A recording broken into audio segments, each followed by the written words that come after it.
Assalamualaikum warahmatullahi wabarakatuh. Saya Julia Sarusdini dengan NIM 2287210055 dari kelas 3B, jurusan Pendidikan Khusus, Fakultas Keguruan dan Ilmu Pendidikan Universitas Sultan Ageng Tirtayasa. Video ini dibuat untuk memenuhi tugas UAS mata kuliah Studi Kebantenan dengan dosen pengampu yaitu Ibu Istianatul Mulwiyah, MPD. Selamat menyaksikan. Di video kali ini saya akan mengunjungi salah satu tempat wisata religi yaitu Makam Kapal Bosok yang bertempat di Kampung Drangong, Kelurahan Curug Manis, Kecamatan Curug, Kota Serang, Banten. Jarak yang saya tempuh untuk sampai ke Makam Kapal Bosok yaitu sekitar 20 menit dari rumah. Selama perjalanan kita melewati hutan, perkebunan, persawahan, dan pemukiman warga. Saya juga melewati sungai yang dijadikan tempat untuk mencuci kedelai untuk proses pembuatan tempe. Di Kapal Bosok, saya bertemu dengan Bapak Indra Jaya. Beliau adalah sesepuh dan salah satu juru kunci dari Makam Kapal Bosok itu sendiri. Kenapa bisa disebut Kapal Bosok? Pembangunnya? Insya Allah nanti kakaknya ya. Saya juga kakak saya. Jadi pada abad 1680 Keraton Banten diserang oleh Belanda.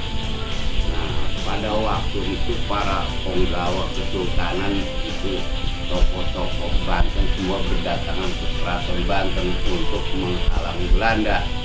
Nah, salah satunya yaitu Syekh Abdullah Anggaderpa datang ke Keraton Banten untuk menghalang Belanda. Datang di keraton, sudah banyak artinya kerumunan Belanda dan kerumunan orang-orang Bantennya juga untuk menghalang.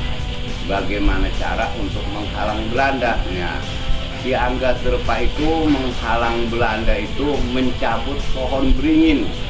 Nah, tapi tidak ketahuan sama orang-orang itu mencabutnya, nggak tahu di mana itu. Mencabut pohon beringin di Ponggok. Tahu kan di Ponggok ya, di Panggul.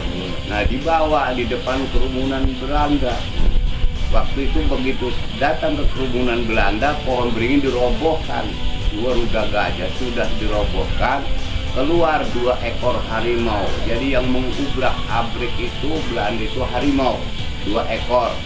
Nah, sesudahnya artinya si Anggaderpa itu sudah artinya mengubrak abrik harimaunya, mengubrak abrik Belanda. Dia pergi ke pinggir laut si Anggaderpa ini untuk mengambil kapal. Nah, menurut Belanda ini si Anggaderpa sudah tidak berkutik, sudah bangun sambil mencabut patok kapal. Nah, kata si Anggaderpa sudahnya patok terjabut. Nah, dorong air laut kapal ke Drangong, didorong oleh air laut si Anggaderpa yang nuntun.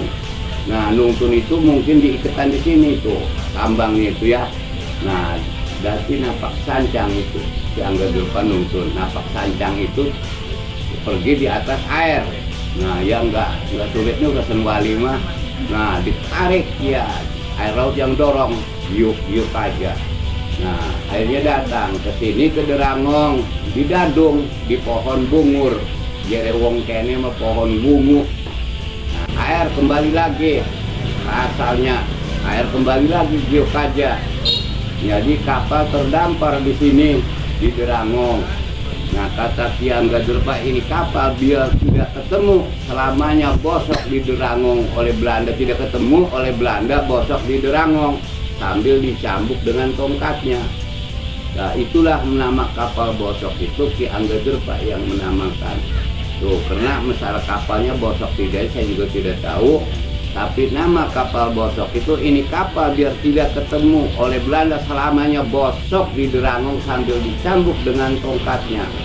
Nah, itulah makanya sekilas riwayat. Jadi nama kapal bosok itu yang menamakan si Anggaderpa sendiri. Nah, disitulah sekilas info. Misalnya riwayat namanya kapal bosok. Begitulah sekilas cerita tentang Kapal Bosok. Terima kasih. Wassalamualaikum warahmatullahi wabarakatuh.